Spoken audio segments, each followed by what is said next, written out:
to Al-Shabaab. Liz Jackska joins me. She is a former TSA agent who worked at the Minneapolis-St. Paul International Airport from 2016 to 2021. Liz, thank you for joining me. You're welcome. Thank you, Liz. I applaud you and Alpha News. We appreciate that. I have to say, though, this sounds like something out of a spy movie. People going through security and getting on planes with suitcases filled with millions of dollars in cash. Tell us what you've actually seen as a TSA agent during the time you worked there. Well, I've actually seen a lot of things, but the most shocking is exactly that. I saw suitcases filled with millions of dollars of cash, and the couriers were always Somali men traveling in pairs. And they got through the checkpoint. It just really absolutely blew my mind the first time you open a suitcase and you see millions of dollars of cash. And typically what would happen is a Leo or a law enforcement officer would come, check their credentials. I don't know what kind of questions they asked them, but their IDs were always documented, and probably their plane tickets as well. So there is a trail of that out there. And I would believe with all the cameras at the airport that if they started there, they could probably find each and every individual that brought money through the checkpoint. Obviously, this seems suspicious, if not alarming, given what seems to be a pattern here. So you're talking about millions of dollars flying out of Minneapolis, and you think it happened about every week or so? Is that right? So it certainly seemed like it happened every week. The suitcases came in, and it was always, the MO was always two Somalian men traveling in pairs. Sometimes they both had suitcases. And so the process was, as a TSA agent, we would pull the bag, and then we'd bring them to a private screening room. And we would open the suitcase and make sure that that's all it was stacks of cash. And a Leo would come and maybe question them, and for sure take a picture of their identification, and I'm assuming their plane ticket. I'm not sure. So there is a trail out there between that. I mean, it has to be documented somewhere, and all the cameras in the airport, I would imagine if they'd like to find all this cash, they should start at the airport. As an American, if I try to fly with more than, I don't know, 7,500 cash, I'll be flagged. I'd be flagged. They'd bring me to a back room. And in some instances, they will literally confiscate the money until they're doing an investigation. They would think that I was doing money laundering or drug trafficking. Look, these are stories that are all over the news. They call it repatriation, something like that, where they actually, if you're in a traffic stop and you have too much money on you because you're on your way to buy a car or you're on your way to do a transaction, they will take your money and you will literally have to wait and fight in court to get your money back. They do this at airports as well. But yet these men were traveling, and this is documented. It's not just her. We're going to watch another episode from another news article. You're allowed to fly out of the country with suitcase full of American cash. That sounds like money laundering to me. That sounds like bribery.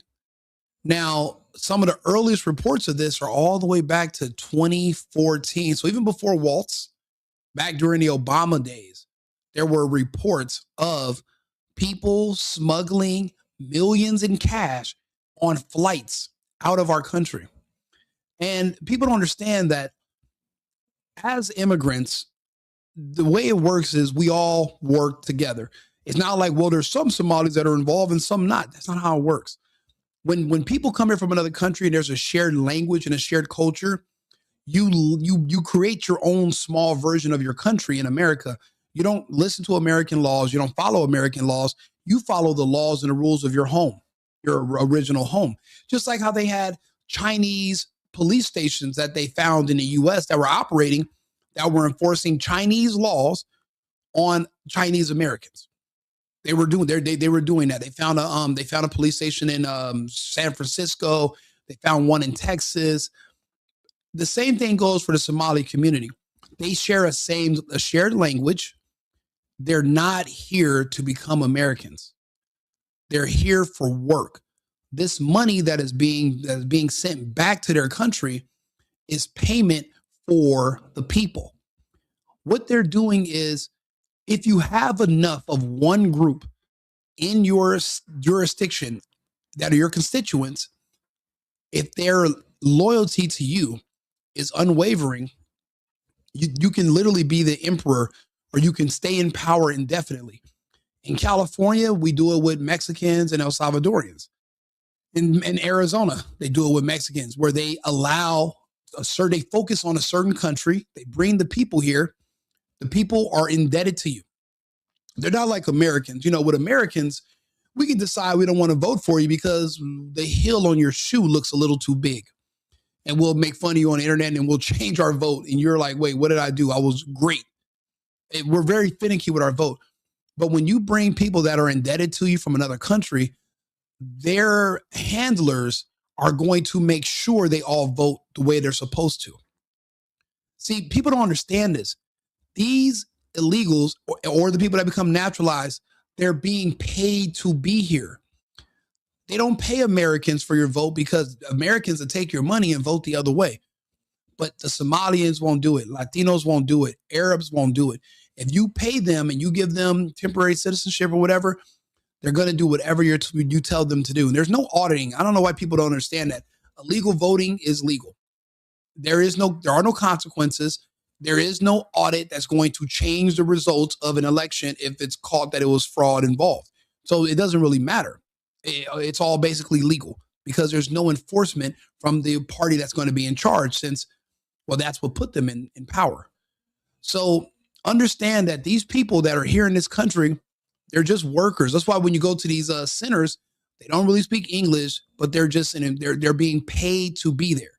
This is a big fraud ring being coordinated from overseas. Billions and billions of dollars have already been sucked from our country every year. It's called remittance. Every year, people from all over the world are sending money to where they're from the United States. We're not recycling the money here. They're making the money here and sending it back where they're from. It's no different with the Somali community. But they are coordinating with the government, the local government, who controls their law enforcement. And if they are given a green light, then anything goes. They're literally allowed to break our IRS tax laws and seizure laws, and they're actually able to get on airplanes with millions of dollars and fly to wherever they want to. It's completely insane, but it's happening because these people are paid to be here. They don't even want to be here. They're paid to be here. You're not paid for anything. You're an American. It's crazy. You ever notice how these other communities don't even speak to us? We don't know any of them. I don't have one Somali friend. Never have. They don't hang out with us. They don't intermingle with us because, well, they're at work. You're at life. They're at work. They're not, it's kind of like they know they're here temporarily, or they're here for a particular mission. They're not here to become an American. They don't want to join you and believe what you believe and follow your traditions. They're here because they're told to be here by somebody who, there's consequences if they break the rules, if they steal, if they go outside the rules. Their law, think about it, they follow Sharia law. They're not following American law. They live in their own little communities, their little enclaves, and they're ciphering billions. And the only thing they have to do in return for that money is vote for the people in charge. Why do you think that mayor is trying to speak Somali and eat their fucking food?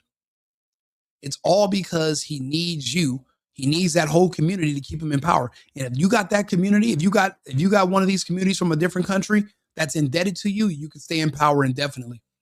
Like, for example, there's no term limit for governor in the state of Minnesota. So Tim Walz could really be an emperor just because of the Somalians. And if they need to, do their scams and fraud, and all you have to do as a governor is tell law enforcement to turn a blind eye, well, then you can get away with, then that's the exchange. In exchange for their votes and their support, you have law enforcement turn a blind eye. kind of like how the mob used to work back in Chicago in the 30s and 40s under Al Capone. Remember, they would tell people who to vote for, the Teamsters and the unions, and in exchange, law enforcement would turn a blind eye to their activities. There's nothing new under the sun. The same thing is happening with these other immigrant groups all over the country. Because in the 5 years I was there, I believe $1 billion went through the airport. $1 billion. As if this isn't troubling enough, Liz, it's not just money you watched leave MSP. Is that right? Yes, that is correct. There was another instance, again, a Somali man that had a carry-on luggage filled with brand new passports. And they still let him through. And somebody said there's no evidence. We're gonna, this is a in a witness that's considered evidence, but we're gonna go to the news articles later. That's gonna give more detailed evidence. And he was allowed to get through the checkpoint. So where he went with those passports is anybody's guess. This is really incredible to hear. So it sounds like you're raising alarms with your colleagues. You have to wonder how many people knew about this. Where were they all back then?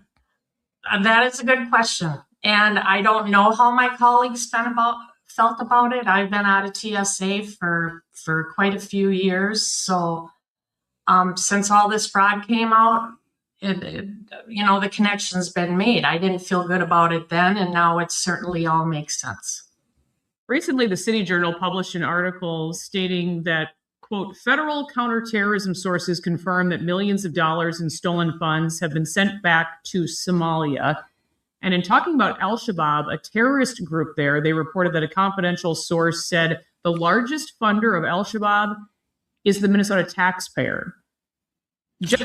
An official terrorist organization is being their largest funder is the Minnesota taxpayer. Let that sink in. Billions in remittance being sent to terrorist organizations in other parts of the world, and there's no government oversight. That's why I always say that we're not a serious country.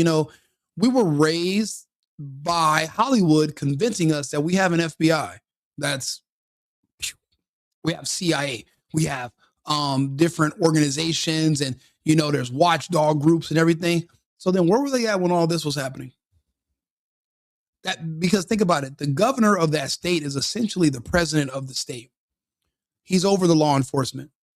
And if he's in control over the people that are over law enforcement and they're instructed to do certain things like pretend you didn't see something or let certain people through, then and then in exchange you stay in power because you're on my team, then you can kind of run that state like you would run a crime family. That's all this is just organized crime. Instead of Italians, these are Somalians.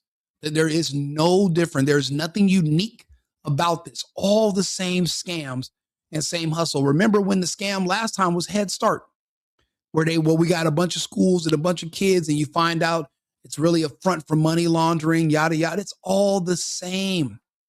And we're all sitting here shocked at just how massive it is, but also that it took independent journalists like myself or like Nick Shirley to make videos exposing what's happening. I'm watching the Nick Shirley videos and I'm amazed. They have signs with typos in them, and they're claiming that these are centers for education for children, but you can't spell in English properly. It's all a fake scam. And the thing is, we don't have enough employees to go around and look for the fraud and try to inspect. I mean, I'll be honest, there's more enforcement on Airbnb than there is for these centers that are swindling billions of dollars from the American taxpayers. Literally, there are people that go around and try to see if they can locate where your Airbnb is by looking at pictures and comparing it to pictures on Google Maps. And they're trying to find the exact location of your apartment so they can send you a fine. If they put a quarter of that much effort into locating who's committing all this fraud with all the fake kids and fake meals, we wouldn't even have this problem. Nick Shirley is a 23-year-old YouTuber who busted out $100 billion in fraud in 4 days. But you mean to tell me none of the law enforcement in Minnesota was competent enough to figure this out? Nobody noticed anything? I just don't believe it. I don't buy it. Judging by what you saw for yourself during the time you were a TSA agent, do you think there's any truth to this? Absolutely. Knowing what I know now, absolutely. There's no question in my mind that that money went to Al-Shabaab. Al-Shabaab. So this is another one. Let's see here. They have a... Now look, this is from 7 years ago. 7 years ago. So Trump was president. This came out and nothing was done because the entire regime in charge of Minnesota, from the governor's office down, is organized crime. So nothing was ever done. But this came out 7 years ago. 5 months, we've been investigating what appears to be rampant fraud in a massive state program. A fraud suspected of costing Minnesota taxpayers as much as $100 million a year. Our reporting is based on public records and nearly a dozen government sources who have direct knowledge of what's happening. These sources have a deep fear, and there's evidence to support their concerns that some of that public money is ending up in the hands of terrorists. We begin at Minneapolis-St. Paul International Airport, where mysterious suitcases filled with cash have become a fairly common carry-on. That's insane. And you got to understand, there have been government officials in Minnesota that literally spoke up against this fraud that were murdered. People have been killed to cover this up and keep this money flowing. I just don't understand why our government was just so willy-nilly. I mean, when I would hear about the USAID stuff, how you could just make an invoice and turn it in and they'd pay it. They'll just send you the money. Americans have no idea this is going on, but government officials and foreigners and scammers, they knew exactly what to do. And the public, you and I, we're just none the wiser. We have no idea this is all going on behind our backs and why these people are just becoming enriched off of scamming us and how they're able to get away with it. Again, this is 7 years ago, and this is all the same jurisdiction. This is everything that Nick Shirley has already exposed. This is everything that's been going on in the news right now. That's all over social media. This is 7 years ago. It was going on back then. It's the morning of March 15th. We're chasing a tip about a man who's leaving the country. Our sources tell us he just took a carry-on bag through security that was packed with $1 million cash. You can do that as long as you fill out one of these government forms. We're told these cloak and dagger-like scenarios now happen almost weekly at MSP International. But the question used to be, where did the money come from? If you're going to travel with that kind of cash, you have to show a bank receipt. You'd have to show your tax records. You'd have to show the source of the money. Cash is not everywhere. $1 million, most banks don't even have $1 million in cash until in the entire branch. A lot of it is digital. So where do you come up with that type of cash? You're definitely dealing with a government agency. You're not just, and these are crisp new bills, like they're just recently minted. This is not this, and again, you would have to show records of exactly where the money came from. Then they would hold on to it. They wouldn't just let you fly with it. This is crazy. Money is usually headed to the Middle East, Dubai, and points beyond. Our sources say last year alone, more than $100 million cash left MSP in carry-on luggage. What we were interested in is where it was going. The national go-to expert on what's behind these mysterious money transfers is Glenn Kearns. He's a former Seattle police detective who spent 15 years on the FBI's Joint Terrorism Task Force until his retirement. It's an outright crime. It's unbelievable. Kearns tracked millions of dollars in cash that was leaving on flights from Seattle. It was coming from Hawalas, businesses used to courier money to countries that have no official banking system. Some immigrant communities rely on hawalas to send funds to help impoverished relatives back home. Kearns discovered some of the money was being funneled to a hawala in a region of Somalia that's controlled by the Al-Shabaab terrorist group. So I talked to a couple sources and who had lived in that region, and I said, if money is going to this hawala, do you think it's going to Al-Shabaab? And he said, oh, definitely. That area is controlled by Al-Shabaab, and they control the hawala there. He says when the money arrives, whether it was intended for legitimate purposes or not, Al-Shabaab or other groups demand a cut. As Kearns dug deeper, he found that some of the individuals who were sending out tens of thousands of dollars worth of remittance payments. You see that remittance is when okay. For example, when my family came here, my uncle, in his career, was able to send money back to Cuba. We call that remittance. He wasn't worried about recycling money in the United States into the community, local stores. No, they want to extract it and send it back to where they're from. They don't want to repatriate themselves. They're just pretending that they want to live in the United States and be an American. And because you're very liberal, and you're very gullible, and you're very, I wouldn't even say you're kind-hearted. You're just a virtue signaler. You want people to think you're a good person because you're probably really evil on the inside. So you try to do a bunch of nice stuff and you'll believe anything somebody says. But for the most part, people are just siphoning money. They're taking from here and they're sending to build up somewhere else because eventually they hope to go back to where they're from. They don't really want to be here. They don't like you. They don't like your language. They don't like your religion. They don't like your music. But we allow them to come here and spit on us, steal from us. We allow it because we're not serious. We're too busy having gender wars and other nonsense. We're not even taking care of our own borders or shoring up our own system. It's 2025, about to be 2026 in a few days. And the only person literally spearheading all of this is Trump. He's one man, but we're expecting him to put his finger in every hole of a ship that's just Swiss cheese with bullet holes. But he's supposed to stop all these leaks. There's people calling from Ohio. There's people calling from Wisconsin. There's people calling from Arizona to say, hey, we have fraud here too. Georgia, we have rampant immigration fraud. It's like, don't these states have their own law enforcement and investigative agencies? Why do you need the federal government to come into your state? Because each state is run like a cabal of organized crime. And they need the Fed to come over them, who's above them, to remove these people. But I don't even know how, I don't know if Trump's going to have the balls it's going to take to remove Tim Walz. Is Kash Patel going to send armed agents in to fight? Because you got to think about it.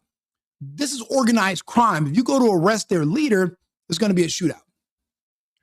Bang, bang. They're not going to go quietly into the night.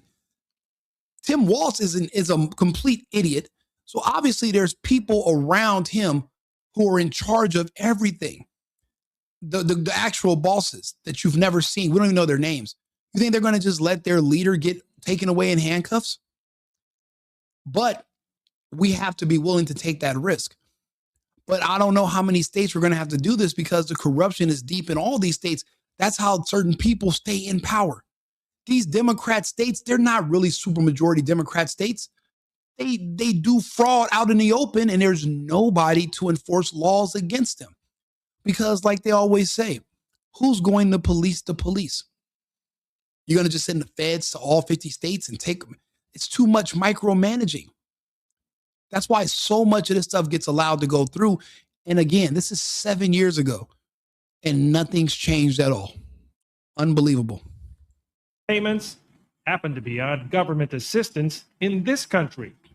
How could they possibly come up with such big bucks to transfer back home? We had sources that told us it's all about it's welfare. Hey, I want to say thank you to everybody that's tuning in, by the way. I'm Rico Limbaugh. This is the Single Boyfriend or Right Wing Rico. It depends on which channel you're watching on. Thank you for tuning in from the Philippines. You guys can always let me know where you're at. I really do appreciate you guys being here. This is important. What happens to the United States happens to the rest of the world. So we all need to be involved. We all need to be watching. And again, this is information that we just did not know. But if we're going to make America great again, it's going to start with enforcing the laws that are already on the books. You can ask this person who's in the Philippines, if I go to the Philippines right now with no identification, they're not going to let me in their country. If I can't pass through customs, or if I try to run through and break in and sneak through customs, I'm going to be arrested, and there will be penalties. If I stay there, if I overstay my visa, I will be arrested. Every other country is allowed to enforce immigration laws, but here in the United States, you're being told that that's racist to do so. It's all manipulation. It's all scam. It's all fraud. Everything is just fake and gay. So keep that in mind. But yes, sir, Rico, love to see it. Hey, how you doing? I appreciate you guys tuning in. I mean, I have a couple other videos, but this is amazing. They're able to just fly out with $1 million in a suitcase, and then they stop and they talk to the officials, and then they're allowed to pass through. Because again, when you got to think about it, Al-Shabaab is not just a terror organization. It's a business too. It's an NGO. So when you're needing more Somalians to be sent to different American states so that they can provide more congressional seats, so that they can provide more illegal votes for a certain politician, you have to pay them. The way you pay them is you fund it with fraudulent scams in the United States. And then the money is laundered. This they're laundering the money overseas. And what they do is they set up offices and they recruit families from different countries all over the world. China, the Philippines as well, Colombia, India. When you talk to these people, they were recruited to come here. They didn't just wake up one day, yawn, and say, you know what? Get the kids together. We're going to the other side of the world. That's not how it happened. They were literally brought in. They went through training.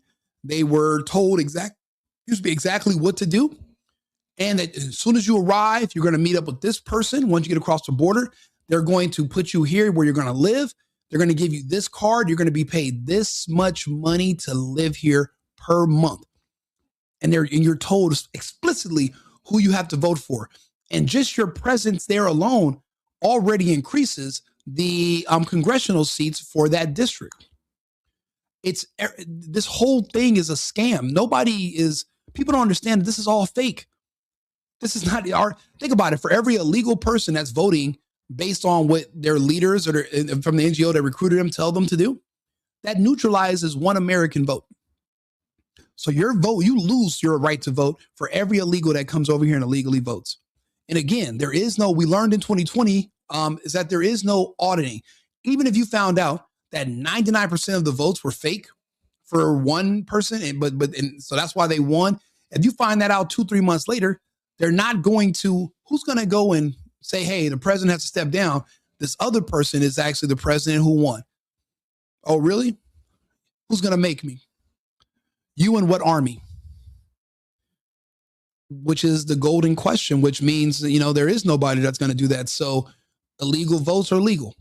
It's not going to, even if it's fake, even if it's fraud, they're not going to reverse the election results. We learned that in 2020, which is why this is so dangerous. This is why we literally have to put a stop to this. I'm living here in Cebu, very affordable. I like to see that. I need more information on that. Cebu, that's in the Philippines. I'm going to look it up. I actually have a couple of friends who are in the Philippines. They love it. They just got married. Friends of mine that were in the United States for 30-something years of their lives, never married. They're in the Philippines for 7 months, already married. So I'm like, maybe the Philippines is the answer. Fraud. It's all about the daycare. To better understand the connection between daycare fraud and the surge in carry-on cash, you have to look at the history of this crime. 5 years ago, the Fox 9 investigators were first to report that daycare fraud was on the rise here in Minnesota. So wait, if this is from 7 years ago, 2018, so 5 years before that will put us at 2013. They were all, so these, do you know how much money this is? Do you know, that means that they survived the fraud investigations and they were able to continue.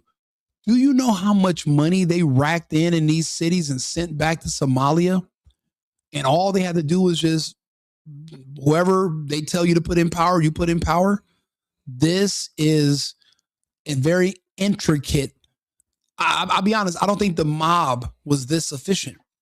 The Somalian mob, the Somalian mafia is more efficient than the Italians were. Well, I don't know. The Italians built casinos. We don't know what the Somalians are building. So maybe I'm a little ambitious when it comes to that part. But they're definitely up there with being extremely organized and intricate. Exposed how some businesses were gaming the system to steal millions in government subsidies meant to help low-income families with their child care expenses. This is a great way to make some money. I think it's kind of that informal word of mouth. In order for the scheme to work, the daycare centers need to sign up low-income families that qualify for child care assistance funding. These surveillance videos are from a case prosecuted by Hennepin County. They show parents checking their kids into a center only to leave with them a few minutes later. Sometimes no children would show up. But either way, the center would bill the state for a full day of child care. This video from that same case shows a man handing out envelopes of what are believed to be kickback payments to parents who are in on the fraud. Where was the money going? I don't know. And again, I'm from an immigrant community. The way we work is that we all stick together because English is not our first language. So we speak to each other in our own language. We have our own community. We are not going to snitch on each other. There's not going to be a whistleblower from our community because we have enforcers within our community that work for the people that helped us get here. Does that make sense? The people that helped you get to the United States, they have their own way of enforcing their own rules upon you once you get here. And there are consequences for those who don't pay the money that they owe, or they're caught talking, or they're dealing. Why do you think they never integrate with us? You don't see, these are Somalians, right? And there's tons of American blacks in Minnesota. You don't ever see any American blacks mingling with them, talking to them, befriending them, getting to know them, or even going to school with them. American blacks don't go to any of these daycares. None of their fraudulent learning. So you don't see, they're not saying, oh, let's put the American blacks on with our scam. That's not how it works. They bring their own people because their own people know if we mess up, we're dead. What do they tell you about the coyotes that are bringing people across the border? They literally, and they have very strict rules. The Chinese have their own Chinese enforcers. Indians have their own Indian enforcers that literally live here in the country, and they monitor their people that are here. They're their own outside security force. The option of being a whistleblower or talking or snitching or that's not even an option. It's not a thing. It can't be a thing because for them, we're the enemy and we're the target. So they're trying to get money and take our resources. We are not on the same team. They're not with us. They're against us. They're all against us. That's why we say America first, because that means Americans first, but also it means Americans only. Exactly where it went. But it adds up when you begin to look at how many people are involved. One recent federal case points to at least some of the money going overseas. Of the United States. This is video of Fozia Ali being sworn in as a member of the City of Hopkins Park Board. As she was taking her oath of office, she was also under investigation for wire fraud and theft of public money. State and federal agents had already raided Ali's daycare center in South Minneapolis. The business was suspected of billing the government for over $1 million worth of bogus child care services. We found records that indicated that she was collecting a significant amount of money for a much larger number of children than were actually attending the center. Did any of the money go overseas? We are aware that some of the funds went overseas, which she was cashing out money from the business. Do you have any idea what it was going for? I can't say. And this, again, these are not Americans. For one thing, you don't really know who these people are. They make up fake names. when they come across the border. That's why when they were coming over during Biden, you would find tens of thousands of IDs and passports from these other countries, and they would ditch them at the border. You come over here, you can come up with a brand new identity. That's another reason why it's really hard to know who to arrest and who to target, because they can just say, no, my name is this. There's no birth certificate. There's no fingerprints on file for these people. You don't know who they are. They're just living here, doing whatever they want. And again, these communities are very tight knit. So there's a no snitching policy or you will be killed. They have no problem knocking their own people off. They are in complete control. That's why they all move as a unit. There's no breaks in the rank, and there's no breaks in the ranks. They're not. No one's branching off, or they're doing their own thing. Also, they make it a point for certain people not to even bother learning English. That way, when your interrogator, if you ever get in trouble, you can just, I don't know, I'm just here, and I can't give you any information. I don't speak English. You don't speak my language. And it makes it easier to kind of cover up what's been going on. It's a beautifully ran scam. I mean, this is extremely brilliant, but it's common. And we only have Trump. We need Trump. We need Hegseth. We need more people. We need more task force, and we need task force assigned to each state with complete federal authority over law enforcement. We need to be able to go in. We only have 3 more years of Trump, and then we have these elections. And with all the fraud, you think there's a lot of fraud going on with the money laundering, with these schools and these learning centers. Imagine what's going on with these elections. So we have only a few years to literally secure our entire system. We have to do better. We have to do more, and we have to do it faster. Can't say or don't know. I can't say. Investigators analyzed Ali's cell phone to track her activities. And you're absolutely right. This is the dangers of multiculturalism. Diversity is a weakness. It's not a strength.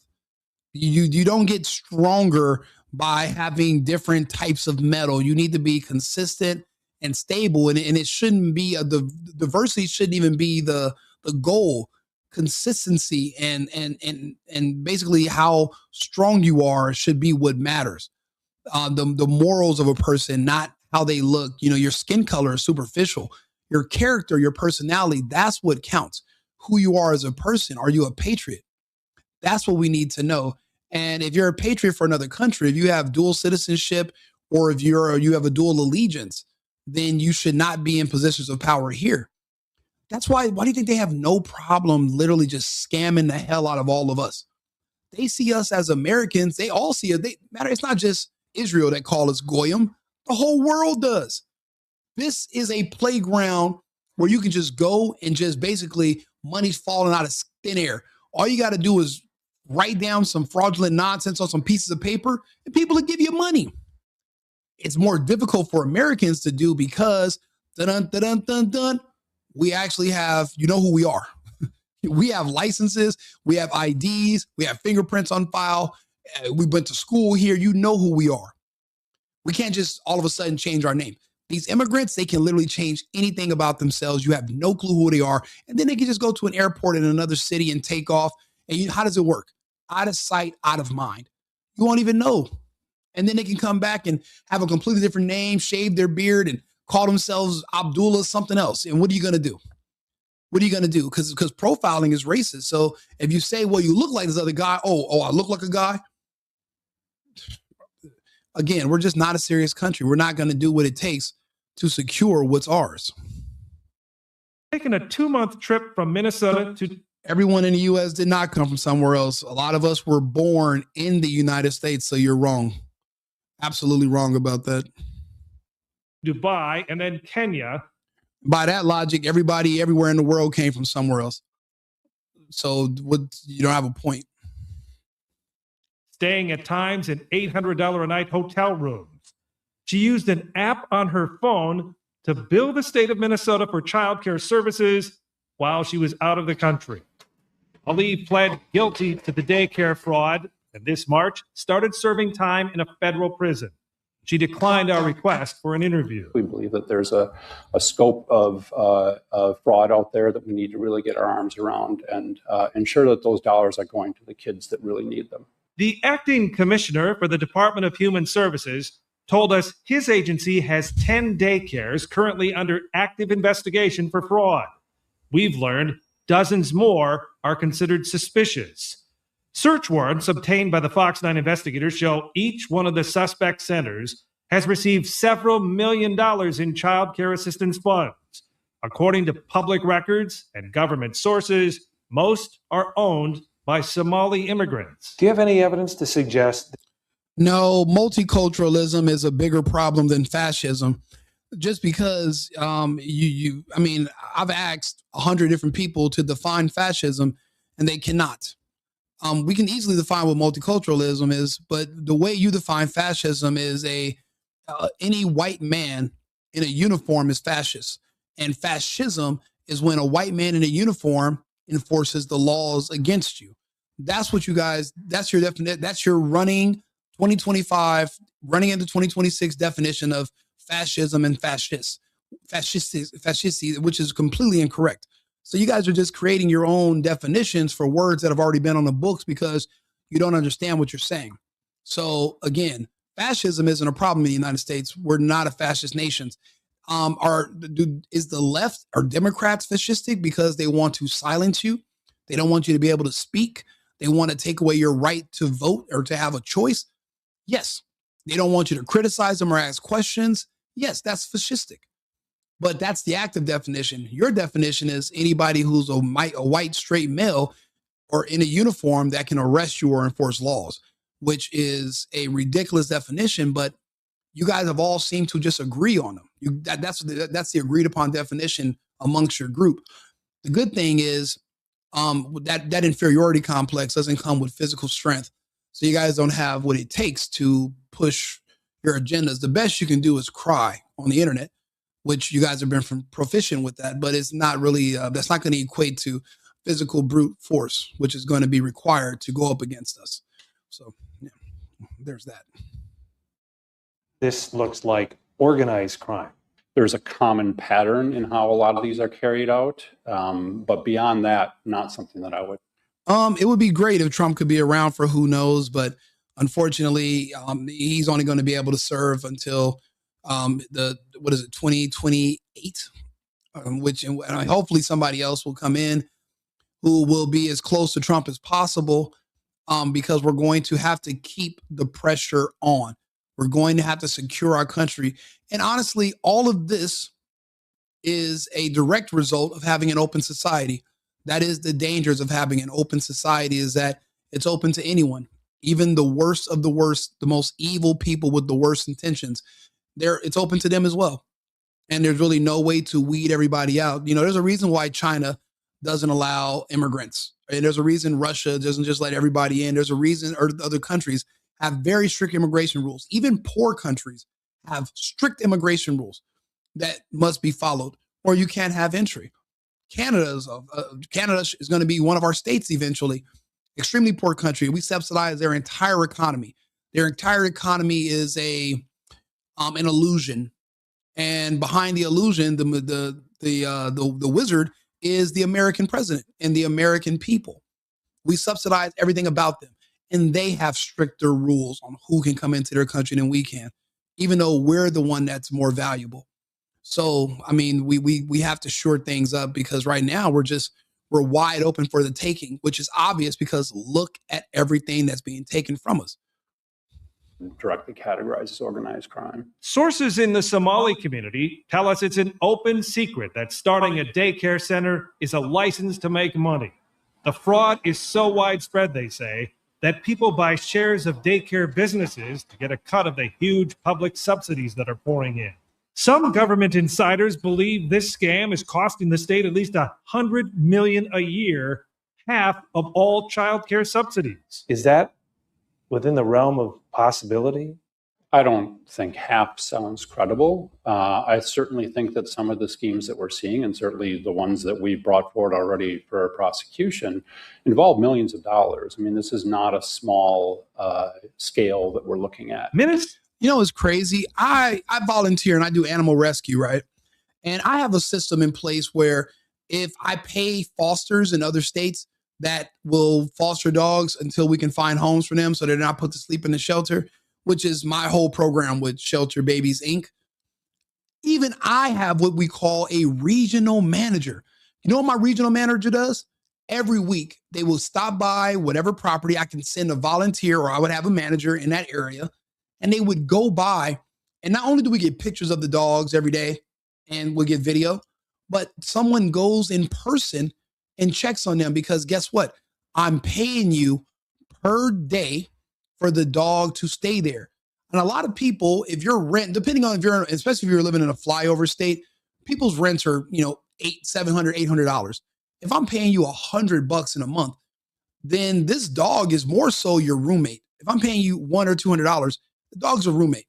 Even I have regional managers that would stop in and check on what's going on. You mean to tell me these states don't have staff that can just every 2 weeks randomly pop up at these locations to make sure everything is in compliance? I mean, these are kids we're talking about.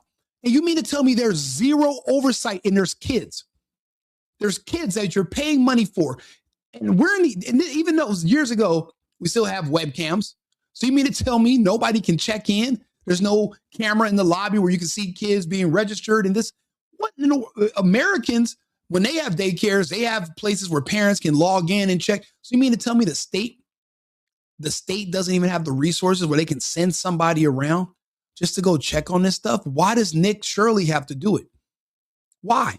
Why do I have to figure this out for you? Why aren't there enough people to go and just check on these locations every day? Why do we have to send investigative journalists to do it?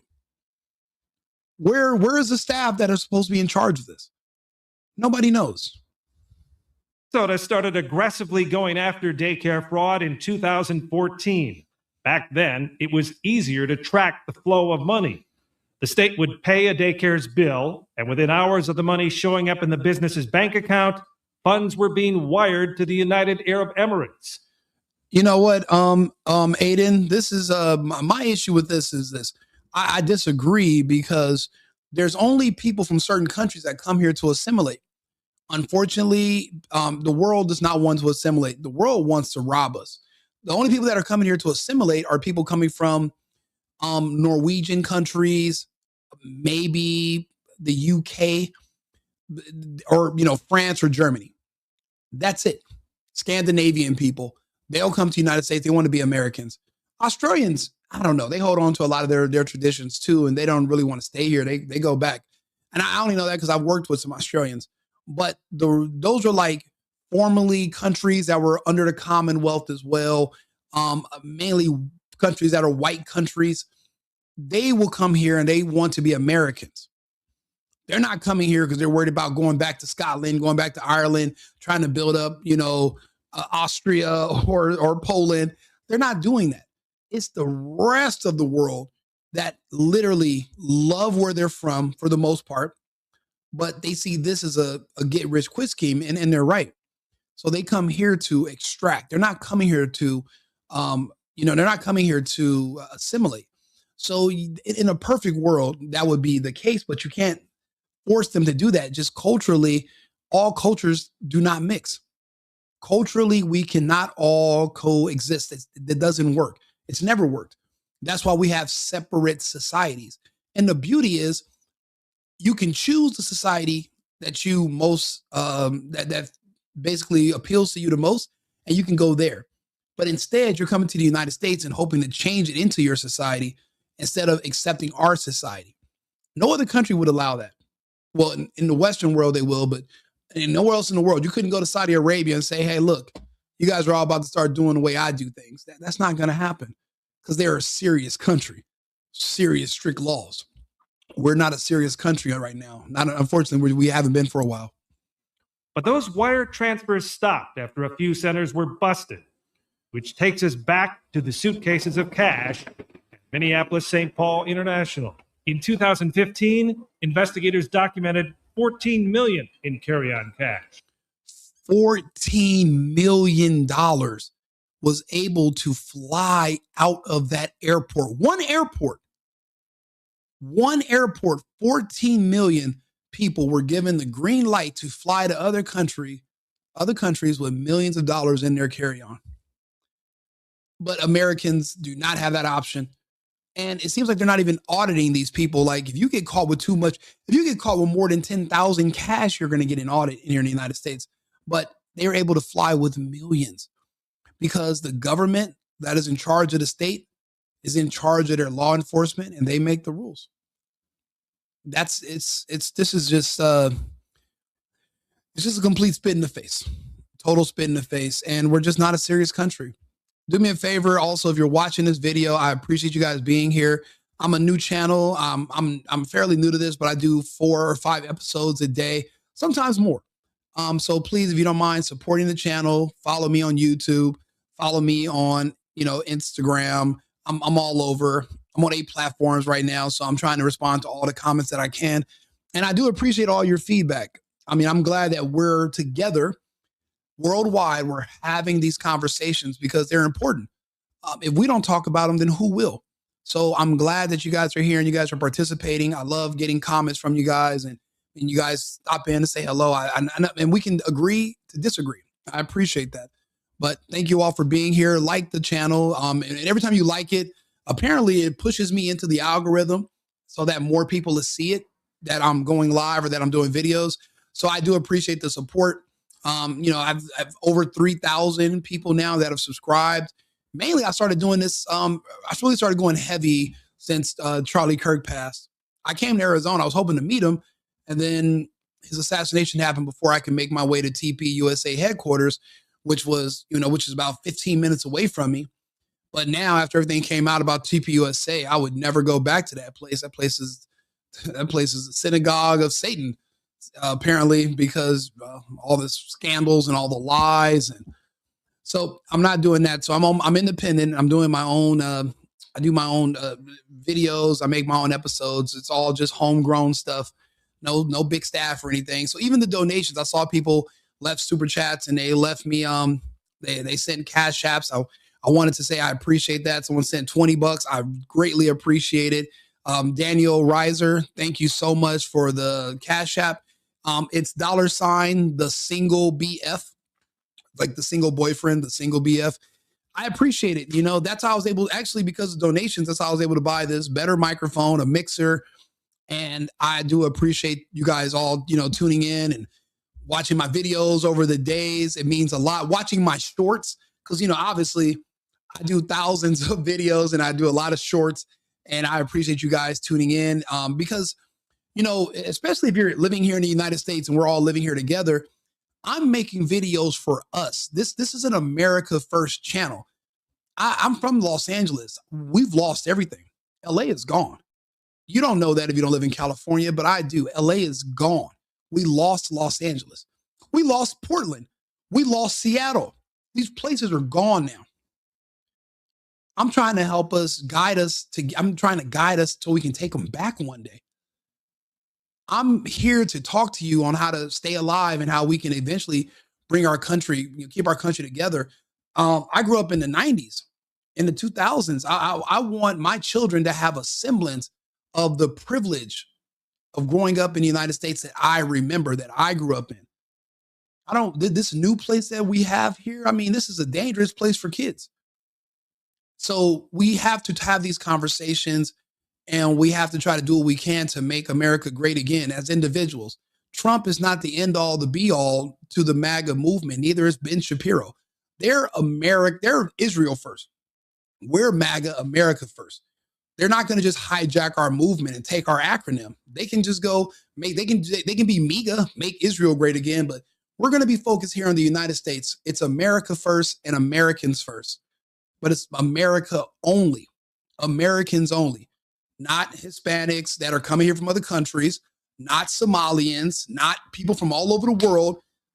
Americans only. Only Americans. By 2016, it had mushroomed to 84 million, and then last year, 100 million. A trend all too familiar to former terrorism investigator Glenn Kern. How much confidence can you say that it's likely some of this money is going towards terrorism? I'd say absolutely. Absolutely. Our sources tell us that. Good sources from the community, leaders. My personal feeling is we need a nationwide task force to clamp down on this kind of fraud. Well, the thing is this, I don't know. I don't know what kind of terrorism they're doing in Somalia. I don't know if they're terrorizing other African nations or what, but I just know lately they've been making a lot of threats against law enforcement and investigative journalists in Minneapolis. And we did lose an American, I believe she's a senator, that voted against her own party, and she was killed in Minneapolis. So, was that one of the things that the money's going towards? Terrorism against people like her. I don't know. We don't know the extent of it. So also there's so this was 7 years ago. There was another video of a diplomat's office in Minneapolis. They raided this office. Take a look. We are here on West Junior. DPS is blocking this entrance right now. There is a lot of FBI activity. We see people in their FBI jackets walking in and out of the home. I'm just going to step aside here. At an illegal immigrant processing center in Brockville, Illinois. On Fridays, this gets hot. Let's go straight to Garrett Tinney on the ground. 4:12 a.m., Minneapolis, Minnesota. The streets near the government district were deserted. A sheet of winter cold hung over the city, and to the few cars passing by, the two-story brick building looked completely normal. A brass plate near the entrance displayed the official seal of the Somali Commercial Coordination Office. To the public, this was a diplomatic outpost, a place for trade agreements and cultural exchange. But federal agents watching from the shadows knew the truth. This building was not used for diplomacy. It was used for movement. For months, the FBI and DHS had tracked a pattern they could not explain. Heavy packages arrived at the rear entrance at 2 a.m., carried by trucks with no customs clearance. Lights flickered in windows long after business hours. In just 6 months, agents counted 140 secret night deliveries. Not one appeared in the official diplomatic log. At 4:13 a.m., the order was given. Execute. Unmarked tactical vehicles formed a perimeter. Agents dressed in dark gear moved to the rear service entrance. They weren't there to knock. They were there to breach a facility that had operated outside the law for too long. A breach charge detonated with a thunderous crack, blowing the heavy steel door inward. Federal agents, hands where we can see them. Inside, the scene was chaotic. A man in a tailored suit jumped from behind a mahogany desk and ran toward a stairwell, clutching a laptop. He didn't make it far. Agents tackled him halfway up the steps. The laptop was still warm, its screen displaying an active encrypted transfer. Downstairs, another room had been prepared for emergency destruction. Yusuf Abdi Ali is an accused war criminal facing a civil trial in Virginia, alleging he's responsible for atrocities including torture and attempted murder. Black smoke rose from a metal trash can where staff were frantically burning documents. Agents rushed in, extinguishing the flames and securing the charred files. What they found inside that office shattered the idea that this was a diplomatic mission. There were no trade agreements. There were no policy papers. Instead, agents found a hidden cabinet containing dozens of fake passports and IDs, all tied to the same network. Some belonged to men later identified as violent fugitives wanted for robbery and assault. But the real shock was the money. In a concealed safe behind a false wall, agents found stacks of cash totaling millions, separated by week and month, and on the director's desk, under a paperweight, lay a thick ledger. The money that they're able to extract goes into the pockets of the people you have to pay to turn a blind eye. It's a rather lucrative system, but there's so many eyes on Minnesota right now. But because of that, people in Ohio are saying, hey, you think the Somalians in Minnesota are bad? Wait till you get a load of the ones here in Cincinnati and Toledo and Akron. We have a huge network down here that's doing even more than in Minnesota. Now, in Minnesota, it's extreme. They got Ilhan Omar and her marrying her brother to get him citizenship. Now, she is married to someone else who's an American, so I'm not sure how they're going to be able to get her out of here. I don't know if her previous crime of her marrying her own brother will be able to supersede her being married currently to someone, but I guess we'll see. She's enriched herself. She's worth more than 30 million in less than 6 years. And nobody knows how. I mean, these politicians are just making money hand over fist, and they come in with a negative net worth. They don't have businesses. They don't do anything, or they come up with a a firm, and then there's all these new clients injecting all this money, but what are they getting in return? You know, when Biden was in office, there was a lot of quid pro quo, but we didn't, the investigations were there, but we never found out what they were getting in return. We found out they paid Hunter, they paid him millions, these, you know, the mayor of Russia, these people in the Ukraine, but what were they getting? We still have to figure that out. The public doesn't know. I know that, you know, more so NATO wanted to see how hard Russia could punch. We were able to pay off all their officials to get them to provoke a war in the Ukraine so we can just see how strong the Russian military was. And if they're going to use their exotic weapons, they've used one, but we don't know what else they have. All those people died just so that we can see, so we can just test Russia's, you know, strength to see, because we, you know, we've never seen them involved with anything. They invaded the country of Georgia years ago, but we never actually seen them in battle. And they're still not even at full war. They never declared war on the Ukraine. It's a special military operation. But it's just that when you see what money can do, you can pay off all the officials in a country where they basically just turn over their soldiers and just send them out there to be test dummies to see how strong another country's weapons are. They bought those men's lives by paying off those Ukrainian politicians. Hundreds of billions sent to the Ukraine, laundered to those officials. And all we got for it was to see how hard the Russians can punch. So they can do the same with money here. The corruption is the same. City officials, everything else in the United States, everybody has bills. Everybody needs money. So corruption is something that is a big rampant problem. And now we're just finding out how much of it is going on. I'm just wondering, do we even have enough agents in the FBI to do anything about this? How many FBI agents are being paid? How many police are being paid? Who else received money? I mean, it's just a tangled web. And these Somalians, they seem pretty confident that nothing's going to happen. I guess we'll find out. Like and subscribe, share the video. I'll be back on live in about 20 minutes. You said, what are your thoughts on our foreign policy? To be honest with you, I have mixed thoughts. I see some things as necessary, some things as not, it's unnecessary. People want us to be the world police because we're number one in the world, but now we're not living in a unipolar world. We're in a tripolar world where there's going to be three superpowers: China, Russia, United States. We are only going to be able to focus on our hemisphere. North, Central, South America belongs to us. The rest of the world is on its own. We're going to have treaties with about 4 European nations. That's it. The Australians are going to have to capitulate to the Chinese. Taiwan will go back to China. The Ukraine belongs to Russia, and the Eastern European bloc, which was being supported by the United States. You got to think about it. What is Estonia? What's the GDP of Estonia? What do they make? What about Latvia? What about any of these Eastern European bloc countries? The truth is they only exist because the United States is using USAID money to fund them and their governments so that we can store our weapons there for an eventual invasion of Russia. After they demonstrated their weapon called the Oreshnik, those ambitions are over. We don't want smoke. We don't want any problems with the Federation after what we saw them do in the Ukraine. Therefore, we are now pulling funding from those countries. They will fold. They can't afford to stay open because they don't have any exports. They don't have any customers. So they're going to have to beg the Russian Federation to bring them back a part of their bloc. The Europeans, they're going to try to provoke a war by February with the Russians that we're going to stay out of. They will eventually capitulate as well.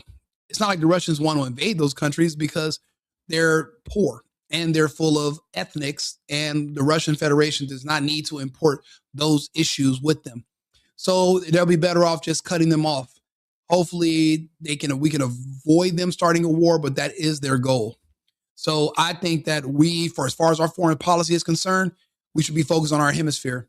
Top to bottom, only our hemisphere. That's it. So do me a favor. I hope that answered your question. Like and subscribe, share the video.